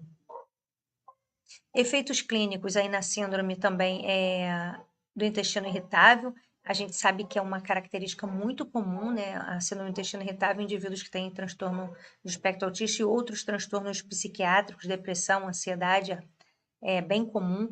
Então, a gente pode prescrever para eles Streptococcus thermophilus, lactobacillus bulgaris, lactobacillus acidófilos, bifidobacterias longo, de 4 semanas, 2 vezes durante o dia, durante aí 4 semanas. E o que vai fazer? Reduzir a permeabilidade intestinal e melhorar o score global de síndrome inflamatória intestinal.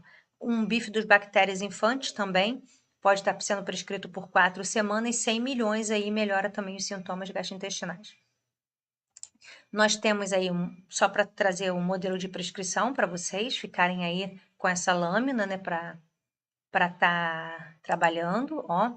Mais um modelo de prescrição também. E os prebióticos, uma vez que a gente tem aí dentro da composição, né, para fazer a modulação intestinal, eles são ingredientes alimentares não digeríveis que afetam de maneira benéfica o organismo, por estimular seletivamente o crescimento e atividade de um ou um número limitado de bactérias. Então, a gente tem aqui como fontes de prebióticos alimentos que eles são naturalmente encontrados, aí aveia, banana, cebola, alho, raiz de chicória, alcachofra, trigo, e esses alimentos vão ter aí substâncias, né, como eu falei anteriormente, que são não digeríveis e vai gerar aí bactérias benéficas para essa hospedagem comensal no intestino. Então, os simbióticos são modelos aí de pré-bióticos e probióticos. A Associação Científica Internacional de Pré-bióticos e Probióticos, eles definem, né, os simbióticos como uma substância de micro-organismos vivos e substratos que são usados seletivamente para micro-organismos hospedeiros para restaurar a saúde desse indivíduo. Então, a gente tem como base aí as bifidobactérias com galactoligosacarídeos, bifidobactérias com frutoligosacarídeos, lactobacilos com lactilol, e eles podem beneficiar. Então, as evidências recentes favorecem aí esse modelo de prescrição. Os pós-bióticos, eles estão sendo aí discutidos hoje numa associação internacional aí também de pré-bióticos, probióticos. Existe um consenso para definir esse modelo de probióticos. Eles definem uma características, né, de micro-organismos inanimados, tá? Em que eles têm como uma estrutura de benefício hospedeiro, em que refere que são resíduos deixados para trás de bactérias que não digeriram aquele pré-bióticos. E aí esses prosbióticos saudáveis, eles incluem exemplos como vitamina K, vitaminas do complexo B, aminoácidos, e são chamados aí de peptídeos antimicrobianos, e eles ajudam a gente a retardar o crescimento nocivo de bactérias que são gram-negativas, né, nocivas para esse organismo. Então, as substâncias que são pós-bióticas, elas chamadas aí de ácidos graxos de cadeia curta, vão estar favorecendo aí as bactérias saudáveis florescer, ok? A gente tem como fontes o kefir, o tempeh, o quinche, os alimentos que são fermentados. Então, uma das principais características na neurofisiologia no autismo é um padrão alterado do GABA. E esse neurotransmissor inibitório primário é no sistema nervoso central. O que acontece? Um equilíbrio atípico de excitação e inibição cerebral, de sinalização neuronal alterada por essas vias. Então, o que é um processamento de informações e comportamentos responsivos podem ser causados aí por essa via GABAérgica inibitória deficiente que é identificado nesse indivíduo. E aí, nesse estudo que utilizou probióticos com suplementação para melhorar a atividade cerebral no crianças com autismo, mostrou uma melhora no desequilíbrio excitatório inibitório com essa prescrição, uma mudança na atividade cerebral, na verdade. Por quê? Ela melhorou as conexões cerebrais via um padrão mais típico no que diz respeito à coerência e à simetria. E eles mostram que a modulação da microbiota intestino-cérebro com probióticos pode ser uma estratégia eficaz no autismo, mostrada aqui aliviando toda também a função gastrointestinal. Então, esses sintomas com indivíduos que têm transtorno espectro autista mostram que A terapia probiótica é um tratamento adicional e alternativo que favorece aí essas condições, melhorando vias de neurotransmissores e sintomas gastrointestinais diretos e, consequentemente, indiretos, exacerbando a terapia comportamental, reforçando todo o que nós falamos aqui durante a aula. A gente pode trabalhar também com modelos de prescrição de probióticos industrializados, não tenho nenhum conflito de interesse com as marcas, mas para mostrar alguns modelos que são aí prescritos com grande atividade, né? E o ideal é que vocês sempre pensem que pelo menos 3 tipos de espécies aí nessa via. Modelos que são também com muitas espécies, diferentes espécies em um produto só. O que eu peço para ter atenção é que esses produtos muitas vezes têm corante, aditivos, melhora a palatividade, para o indivíduo que é mais seletivo, mas vai estar enriquecido de açúcar, de corante, então vê o custo-benefício, mas o importante é favorecer a flora intestinal desses indivíduos, ok? Reforçar também o uso do ômega 3, que é um aliado no transtorno espectro autista, mostrar que os benefícios de peixes, ovos, sementes de linhaça são as suas fontes mais comuns, mas que a suplementação com ômega 3 ajuda a equilibrar e manter a capacidade também de aprendizagem e neuroplasticidade, melhora a fluidez da membrana. E como que você vai orientar para a prescrição do ômega 3? Uma embalagem sempre escura, porque a gente observa que o ômega 3 ele tem aí um antioxidante, a vitamina E, para proteger o ômega, né, da oxidação, e também ver se esse ômega tem livre de mercúrio, de metais pesados, se tem o selo IFOS ou o selo MEG, que favorece aí a pureza desse nutriente. Aqui qual a dosagem de ômega 3 indicada para crianças com autismo, então aqui a gente vê a recomendação para crianças neurotípicas, e para crianças com autismo a gente normalmente recomenda o dobro aí para garantir uma boa resposta clínica. Algumas marcas de cápsula, e também trago fórmulas aqui de marcas de líquida que pode favorecer a sua prescrição, uma vez que esse indivíduo pode ter apresentação. E um diferencial aí que está saindo aí dentro das pesquisas, né, um artigo recém-publicado, é que em breve a gente já vai ter acesso aos biomarcadores recém-descobertos do índice ômega. Ele vai chamar O3I. Ele vai tornar muito mais fácil para a gente saber se os níveis plasmáticos de ômega 3 estão adequados, se está sendo bem absorvido, e isso mostra a resposta do corpo à suplementação do ômega 3. Isso varia significativamente entre os indivíduos, e a gente vai saber como que esse consumo de EPA, de DHA, vai estar aí funcionando, e dentro da nossa rotina vai ser um ganho. Então, zinco também é um suplemento que você deve investir na sua prescrição. A gente tem como cofator vários neurotransmissores envolvidos com o metabolismo do zinco. Ele afeta aprendizado, humor, e baixas quantidades de zinco interrompem a produção de dopamina, e uma vez que baixa dopamina, vai estar envolvido aí com resposta aí de aprendizado, emoções, motivação e prazer. Então é um importante micronutriente aí nessa relação. Deixo aqui para vocês a recomendação dietética diária, né, da ingestão de zinco de acordo com a faixa etária, fontes alimentares de zinco. Então, as principais fontes são a carne vermelha, frutos do mar e grãos integrais, tá? O zinco é encontrado principalmente no germe e no farelo, sendo que 80% é perdido no processo de moagem. E também aqui, se você for trabalhar com cápsula de uso oral ou xarope, fórmula para suplementação. Identifique também a relação do ferro do seu paciente. É importante a gente saber das biodisponibilidade do ferro, porque ele tem muitas atividades fisiológicas: transporte de oxigênio, reserva de muscular, metabolismo energético, síntese proteica, sistema imune e também atividade metabólica envolvida com o microbioma. Esse estudo aqui mostrou para a gente que um ferro atuou aqui, um ferro elementar, protege o intestino, porque ele pode servir como uma atividade antioxidante e reverter a desbiose, né, pelo oxigênio.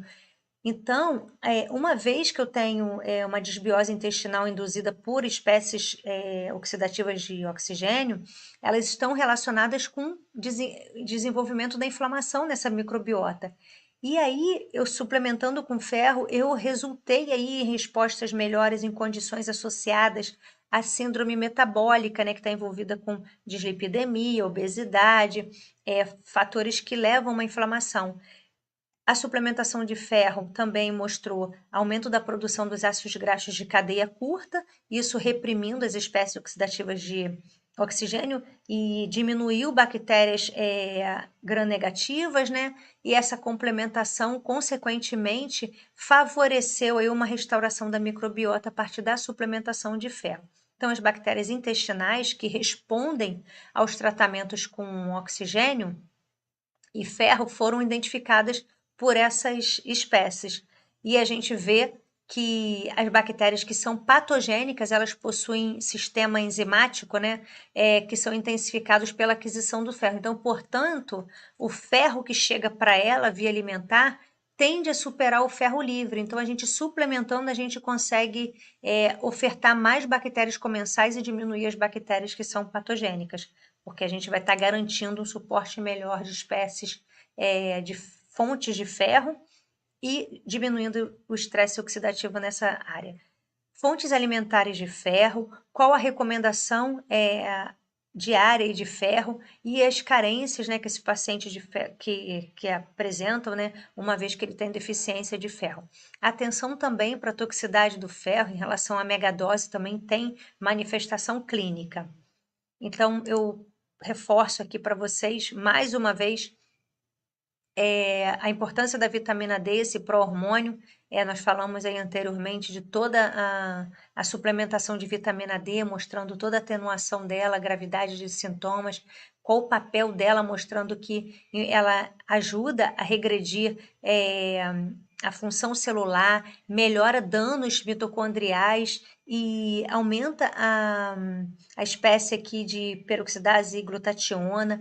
Consequentemente, ela regula metabólitos para neurotransmissores, aumentando a regulação de serotonina e fatores neurotróficos. No transtorno espectro autista, a gente precisa fazer essa suplementação para diminuir esses sinais e sintomas de estresse oxidativo e neuroinflamação e também do neurodesenvolvimento. Então, nesse estudo mostrou que 300 unidades por dia teve benefícios, né, chegando aí de 2.000 a 5.000 unidades por dia. Então, a gente começa sempre com a menor dose e vai acompanhando esses indivíduos para garantir uma dose de manutenção de 300, 400, e se houver uma deficiência aí comprovada, a gente aumenta essa dosagem para garantir melhor aporte aí para correção imediata dessa carência.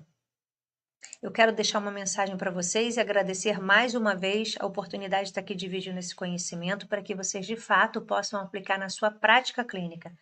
Uma mente que se abre a uma nova ideia jamais volta ao seu tamanho original. Então, eu deixo aqui a minha proposta da neuropsiquiatria nutricional e que vocês possam desfrutar desse conhecimento em outras oportunidades aqui com o INCOR. Um grande abraço.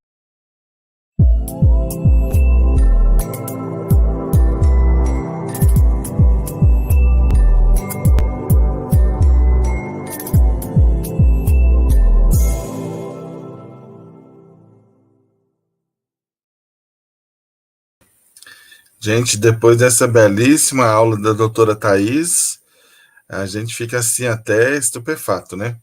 E continuando aqui agora, vou estar falando sobre o tema, como o nosso tempo agora já está até um pouco curto, nós deixamos ela aproveitar esse tempo para poder falar, porque eu acredito que tem muitos professores aqui, pessoas que estão fazendo mestrado, doutorado em educação na Unilogos também, profissionais de saúde, e ampliando essa visão sobre a nutrição, né, na neuropsiquiatria voltada para o autismo, fantástico, fantástico. Muito obrigado, doutora.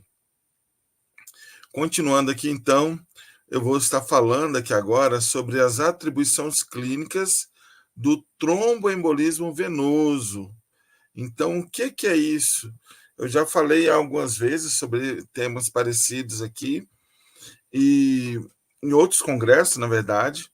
E esse aqui, na verdade, é um preâmbulo da aula que nós vamos ter amanhã também, onde eu vou estar falando sobre síndrome e doenças de Moyamoya. Logo após a doutora Débora vai estar falando sobre um caso específico, e então vai abrir para todo esse debate, essa discussão. Aqui, então, olha, eu declaro que não tenho conflito de interesse, tá ok? Não representa nenhuma marca, nada disso aí. Aqui um pouco da minha formação, você já conhece, então eu vou pular também por causa do nosso tempo aqui. Então, olha, esse artigo nós publicamos na revista FT, aliás, desculpa, que ela é uma Qualis B2, uma revista de alto impacto. Então, as atribuições clínicas do tromboembolismo venoso. Então, só para vocês terem ideia, estima-se que, nesse contexto geral, em cada 100 mil habitantes, 60 são portadores de tromboembolismo venoso. Olha só que interessante isso. Contudo, é muito provável que essa porcentagem seja muito superior. Como sempre, né? Sempre nos estudos a gente coloca, pode ser superior, porque a gente não faz com toda a população, a gente faz por amostragem, quando nós fizemos na pesquisa, da mesma forma. Então, nós procuramos aí, eu não coloquei aqui na apresentação, mas nos sites, como o PubMed e outros, né, sites que são Google Acadêmico também, que são relacionados a essa temática. Então, assim, é uma moléstia também complexa, dá uma diagnose assim, mais difícil de fazer também, porque muitas vezes aparece simplesmente com a pessoa com, por exemplo, com tontura, como também uma parada cardiorrespiratória. Então, pode ser várias coisas. Então, assim, o que é a trombose? A trombose, e aí antes de falar da trombose, já falando aqui, olha, trombose venosa central, uma doença vascular cerebral, onde ocorre a oclusão dos seios venosos e ou das veias cerebrais, como com trombos. Nós vamos ver uma imagem daqui a pouquinho sobre isso. Tromboflebite e tumores. Os seios venosos são os mais acometidos. O que são os seios venosos? É os que fazem a drenagem do nosso cérebro. Então, tem o seio sagital e outros também. E lateral, como está aqui, cavernoso e sagital. Superior também, raramente o reto e a veia galeno. Então, para você ter uma ideia do que seria trombo, aqui está bem fácil a gente entender.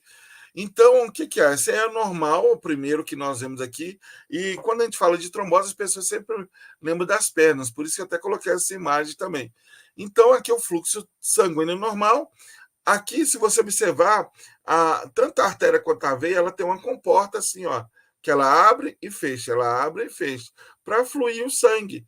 Então, quando acontece isso, um trombo, por exemplo, ele causa deformidade nessa veia e ela não consegue mais abrir e fechar, ela fica aberta, entendeu? Então, ali vai se acumulando, quando começa a acumular, aglutinar ali, como você vê nesse outro desenho aqui também, aí começa elas juntarem as células sanguíneas e aí formar o famoso trombo. E ele vai deformar a artéria. A veia também, né? Veia ou artéria também pode ser. Mas normalmente comete mais veia, que nós estamos falando da veia. E o que é o êmbolo? O êmbolo é quando tem uma junção muito maior, então. Entendeu? E isso acontece muito, nós vamos ver aqui, principalmente no pulmão. Então, olha só, ela pode ser classificada como trombose venosa profunda, TVP, como também tromboembolismo pulmonar, considerando acometimento potencial grave. Ou seja, se a pessoa não trata aquela trombose da cabeça, ela pode ir para o pulmão também e provocar, então, não só um trombolismo, mas também uma embolia pulmonar. Nós vamos ver isso mais para frente.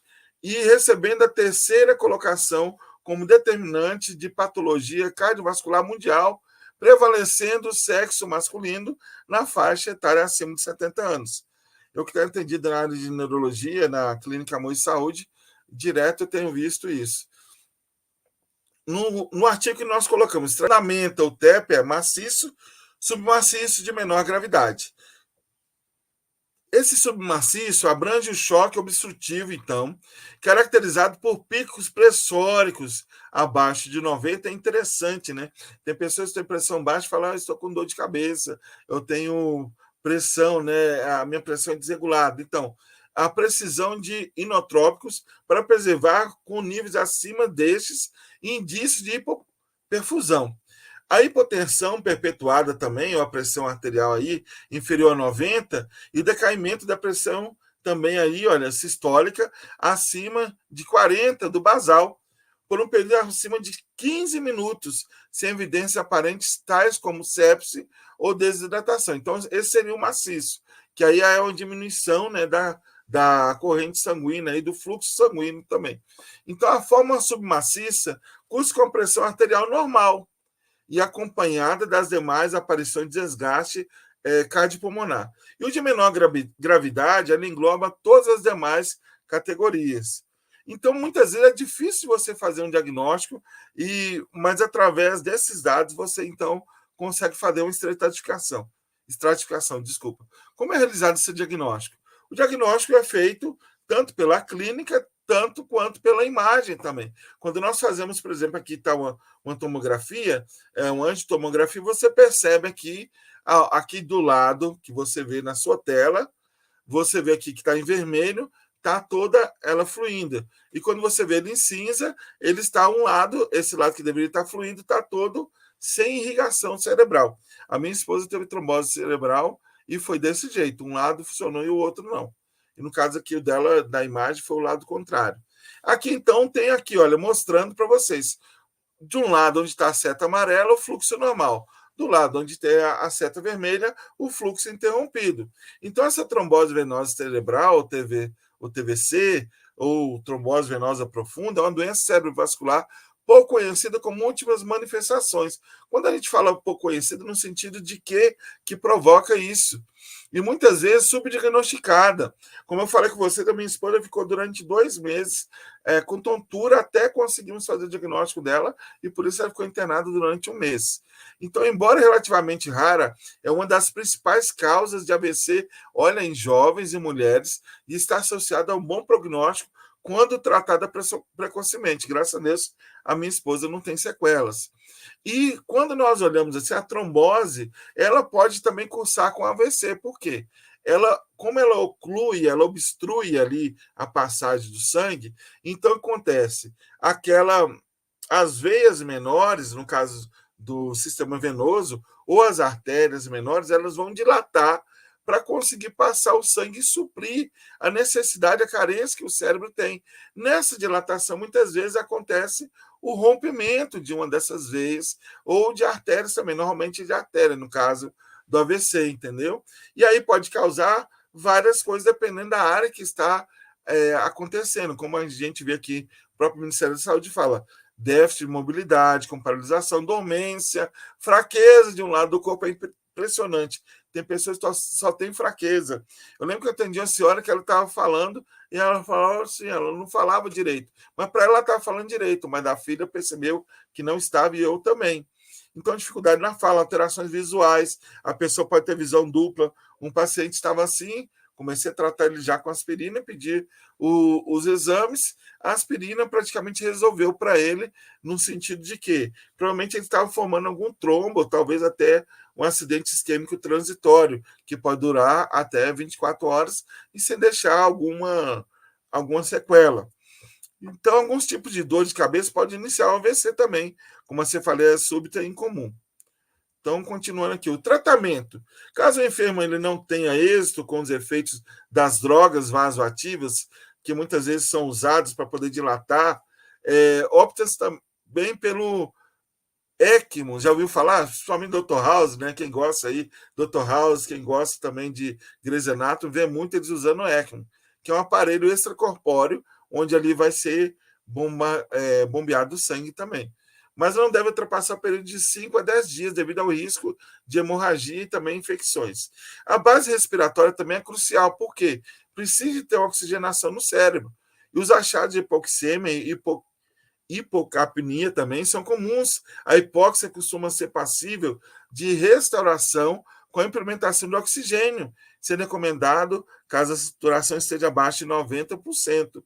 Tem gente que às vezes olha assim no oxímetro, está lá, saturação de 88, acho que está bom. Então não é assim também, né, gente? Aproveitando no dia a dia. A heparina também de baixo peso molecular, ela também é usada e é eleita em hexaparina por via subcutânea também. E muitas vezes também, junto com essa anticoagulação venosa, também se usa a anticoagulação oral. No Brasil é muito utilizado, em outros países também, a varfarina ou warfarina também, entendeu? No espanhol a gente falava varfarina. Então, e é bem barata, custa R$5, uma caixa com 30. Mas normalmente a gente usa Rivaroxabana e vários outros, Pixabana e outros aí para frente. Continuando então. No nosso artigo, como o nosso tempo aqui está bem curto, eu tenho que terminar antes de 2 horas, mediante essa análise de dados coletados nesse artigo, nós elucidamos que a doença tromboembólica venosa, ou DTV, é uma enfermidade que aborda uns aspectos de aparições desde a trombose venosa profunda até o tromboembolismo pulmonar, devido à semelhança fisiopatológica. E também, olha, geralmente coexistentes, com alto vínculo evolutivo, a qual, quando a trombose venosa, né, ela profunda, não é tratada, se converte para tromboembolismo pulmonar. Eu tive trombose venosa profunda na perna e tive também embolia pulmonar, tromboembolismo e embolia pulmonar também. E graças a Deus eu fui tratado e hoje eu estou aqui falando com vocês também. Então, aqui as referências do que nós usamos, porque a minha intenção aqui é simplesmente apresentar o nosso artigo. E aqui, se vocês quiserem mais alguma coisa, entre em contato comigo. Aí tá minhas redes sociais, meu WhatsApp também, meu e-mail. E assim eu encerro aqui a minha apresentação de hoje. E antes de terminar as 2 horas, que é as 2 horas que nós temos aqui para o nosso congresso. Quero agradecer mais uma vez a sua participação de todos vocês. Lembrar que amanhã nós estaremos aqui mais uma vez. Eu estarei falando sobre a moia-moia. A doutora Débora vai apresentar um caso de moia-moia. A doutora Rani vai falar sobre diagnóstico e tratamento das neurites ópticas. E o doutor Matheus vai falar de neuromielite óptica. Então tá imperdível amanhã. Vem conosco, participa conosco, divulga esse evento. Se você ainda não se inscreveu, se inscreva para poder receber o seu certificado. Tá aí, olha, mais uma vez, aponta a câmera do celular para o QR Code e vem conosco, participar conosco desse grande evento. Vem ser Unilogos, vem participar conosco, vem estar conosco aqui no nosso grande evento aqui, o Neurocon Unilogos 2024. Um grande abraço a todos vocês, um grande beijo e até amanhã com a bênção de Deus. Tchau!